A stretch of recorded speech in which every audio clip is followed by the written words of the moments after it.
হয়েছে? কি বলছে লিপস অ্যান্ড বাউন্ডে প্রপার্টি জব্দ হয়েছে, কি বলছে? প্রপার্টি জব্দ হতে হ্যাঁ, তোমার প্রপার্টি জব্দ হয়েছে, কি বলছো তুমি? প্রপার্টি জব্দ হয়েছে। এখন পর্যন্ত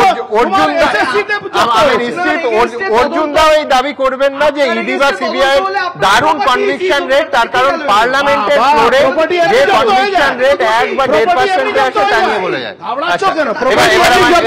আমি আসবো অর্জুন দার কাছে, আসবো আগে শান্তাদির কাছে। যে সন্তোষ, আপনি কি কতটা নিশ্চিন্ত যে সন্তোষ ভট্টাচার্যের সঙ্গে যা হয়েছে যে তাকে ঢুকতে দেওয়া হতো না, আপনি অন্তত ঢুকতে পাচ্ছেন, তারপরে অসম্মান হচ্ছে, এটা কি আপনার স্বস্তি? আমি প্রথম কথা একটা বলি যে ব্যক্তিগত লড়াই করো না, এখানে সবাই ব্যক্তিগত লড়াই করছে, এটা করো না, টপিকের উপরে আসো। প্রথমত সন্তোষ ভট্টাচার্য যে ঢুকতে পারেননি এবং তিনি যে গার্ডস দেখিয়ে একদম সামিয়ানাটা গিয়ে বাইরে করেছেন, তখন আমরা অনেক জুনিয়র ছোট ছোট কম্পারেটিভলি, আমি সেটাকে নিন্দা করি, পরিষ্কার নিন্দা করি। কারণ ভাবুন, আমাকে বলতে দিন, আমি একেবারেই সমর্থন করি। আচ্ছা ঠিক, আচ্ছা, সন্তোষ ভট্টাচার্যের এই যে ঢুকতে না পারাটাকে আমি একেবারে নীতিগতভাবে সমর্থন করি না। ছিলেন তিনি, আমি তার খবর একবার সমর্থন করি না, একেবারেই সমর্থন করি না, বললাম তো। ব্যাস, এবার হচ্ছে সমভাবে নিন্দা। আচ্ছা, এবার হচ্ছে আমি দেবাংশুর কয়েকটা কথায় আসবো আর কি। প্রথমত হচ্ছে আজকের যে বিষয়বস্তু, একদম বিষয়বস্তুর উপর কংক্রিট বক্তব্য রাখাটা উচিত ছিল আর কি সবার। এখানে একটুখানি এই মঞ্চের উপর সুযোগ পেয়ে গিয়ে মানে ম্যাডামকে একটু ব্যক্তিগত আক্রমণ করে ফেলাটা, এটা মানে আরো সিনিয়র নেতা। না, কোনোটা ব্যক্তিগত আক্রমণ ছিল না ম্যাডাম, প্লিজ, কোনোটা ব্যক্তিগত আক্রমণ ছিল না। আপনি যদি গভর্নমেন্টকে অ্যাটাক করতে পারেন, আপনি একজন মুখ্যমন্ত্রী যদি অ্যাটাক করতে পারেন, আপনি একটা অ্যাডমিনিস্ট্রেটিভ পোস্টে থেকে আপনার অ্যাক্টিভিটি নিয়ে অ্যাটাক আপনাকে সহ্য করতে হবে। এটা কোনো ব্যক্তিগত আক্রমণ বলতে দাও। দেবাংশু প্রথমত, দেবাংশু তুমি আমার ছাত্র সম, এবং তোমার আমাকে প্লিজ সেন্সর করবেন না। কোথায় স্যার বলেছি? সেন্সর করবেন না প্লিজ আমাকে। সেন্সরও করবো না।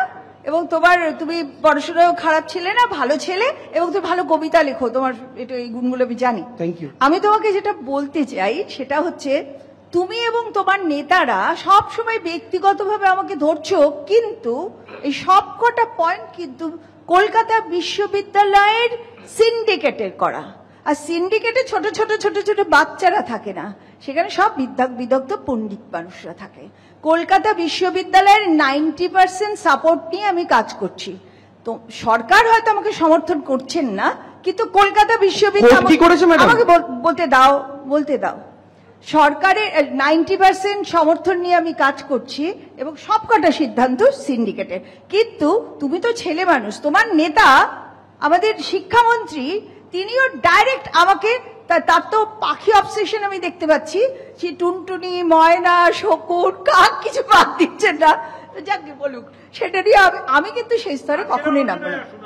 আজকের আলোচনায় আসছি, মানে সমীর দাস শান্তির পায়রা ওড়াতে চাইছেন। এই যে 6টা পয়েন্ট, আমি বেশি সময় নেব না, কিন্তু খুব বেশি সময়, এই 6টা পয়েন্ট আমি এখানে লিখে রেখেছি। দেবাংশুর 6টা পয়েন্ট, এগুলো কিন্তু এখানে আলোচনা হওয়ার কথা নয়। এই সবকটা তথ্য ভুল। ও অবশ্য বলেছে, ও কিন্তু বলেছে কথাটা, ওকে সেই জায়গা থেকে আমি বলবো খুব বুদ্ধিমান ছেলে, প্রত্যেকটা কথা বলতে বলতে ও বলেছে আমি কিন্তু তথ্য যদি ভুল বলতে পারি আপনি বলবেন। সবকটা তথ্য ভুল আছে। এবার সেগুলো যদি তুমি সুবার আমায় বলতে দাও না, তোমার আজকে সত্য এত সময় নেই, কিন্তু কোথাও না কোথাও একটু ক্লারিফাই করে দেবেন কোনগুলো ম্যাডাম। বলছি যে ছেলেটিকে, বলছি আমাদের যে ছেলেটিকে ধরুন সেন্সার করা হলো, আচ্ছা সেই ছেলেটি পিএইচডি এন্ট্রান্স এক্সামে পাস করেছে বলেই কি কোনোভাবেই 2023 সেপ্টেম্বরে এই পরীক্ষাটা হওয়ার পর আগে রেজাল্ট বার করছেন না ম্যাডাম? একেবারেই তুমি জানো না সব। অ্যানথ্রোপোলজিটা বার করে দিলেন, শুধু এটা কেন বার করেননি ম্যাডাম? হিউম্যান রাইটস সেক্টর তুমি জানো না। আজকের আলোচনায় সবাই এখানে যারা বসে আছেন বা যারা লক্ষ লক্ষ লোক দেখছেন, তাদের কিছু আছে এটা বিষয় নয়, কিন্তু তবু তোমাকে আমি বলে দিচ্ছি যে বিষয়টার উপরে যে বিষয়টা হয়েছিল সেটা কিন্তু হিউম্যান রাইটস এর রেট এক্সামিনেশন, এবং সেইখানে একটি ছাত্রের অভিযোগের দাঁড়িয়ে একটা এনকোয়ারি কমিটি তৈরি হয় এবং সেই এনকোয়ারি 12 বার সিটিং করেছে। 12টা সিটিং, এবং সেই সিটিং থেকে যে রেজলিউশন হয়েছে সেই রেজলিউশনটা সিন্ডিকেট থেকে পাস হয়েছে। আমি এবার আচ্ছা সমীর দা, আপনি বয়স হয়ে গেছে একটু ভুলে যাচ্ছেন এইটা। আপনি বললেন গুলি চলেনি, কোনদিন মমতা ব্যানার্জি গুলি চালায়নি। এক মিনিট, কোন আন্দোলন শুনে নিন। দুটো বাচ্চা ছেলে উর্দু টিচার জানে না আসে, বাঙালি ভাষা টিচার আসে, তার জন্য তাদেরকে গুলি খেয়ে মরতে হলো। আজ পর্যন্ত আপনি দাড়িভিটের কথা বলছেন, রাজেশ আর রাকেশ, সেটা কি বিচার করেননি? সেটা কি গণ আন্দোলন ছিল? সেটা কি গণ আন্দোলন ছিল? একদম বাচ্চারা আন্দোলন করেছিল। এই যে আপনি গণ আন্দোলন, এই যে শুনুন 21শে জুলাইয়ের কথাটা হচ্ছে গণ কৃষক আন্দোলন, যেখানে হাজার হাজার মানুষ রয়েছে, তার উপরে নির্বিচারে গুলি চালান। নেপাল নিয়ে যে প্রসঙ্গটা কোথাও না কোথাও সেটাই তো বলেছি, ব্যাক করেছে, সেটাই তো বলেছি। আগে আপনি উত্তরটা দিন, আমি যে প্রশ্নগুলো করেছি এসএসসি পরীক্ষা আগে মেহুল ভাইয়ের উত্তরটা দিন, আগে আসানির উত্তরটা দিন, নেতাজির আগে জয়সার উত্তরটা দিন, আমার ভাইপো আগে ভাইপোর কথাটা বলুন, উত্তর দিন। আপনি মমতা ব্যানার্জি যিনি আজকে মুখ্যমন্ত্রী, যাকে আপনি ডিফেন্ড করছেন, আপনি উর্দু বাংলাটা নিয়ে একটা ভুল তথ্য দিলেন মনে হয়। জয় শাহর কথা, আপনি জয় শাহর কথা কি বলছেন?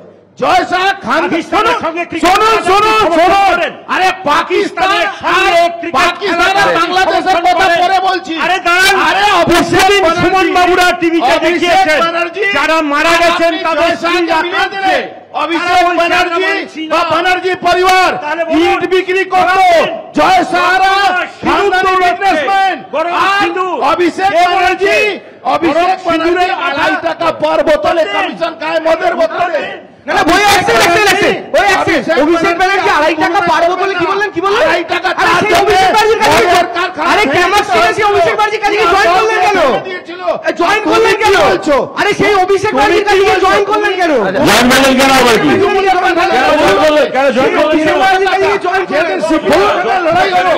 তুমি কোথায় ছিলে তখন? তুমি আপনি কি একজন বলছেন দাঁড়ান, একজন বলছে শুনুন। আমি বিভ্রান্ত যে কে দাঁড়াবেন আর কে শুনবেন, কিন্তু আপনারা শুনছেন এক এক করে। প্লিজ, 4 জন কথা বললে কেউ শুনতে পাবে না।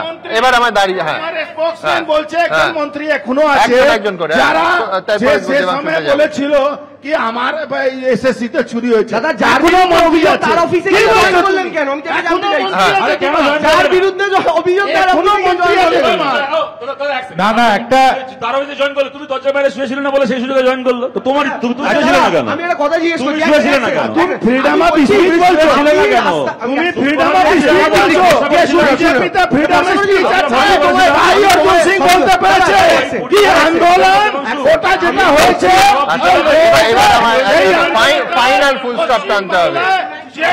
বেশ, হলো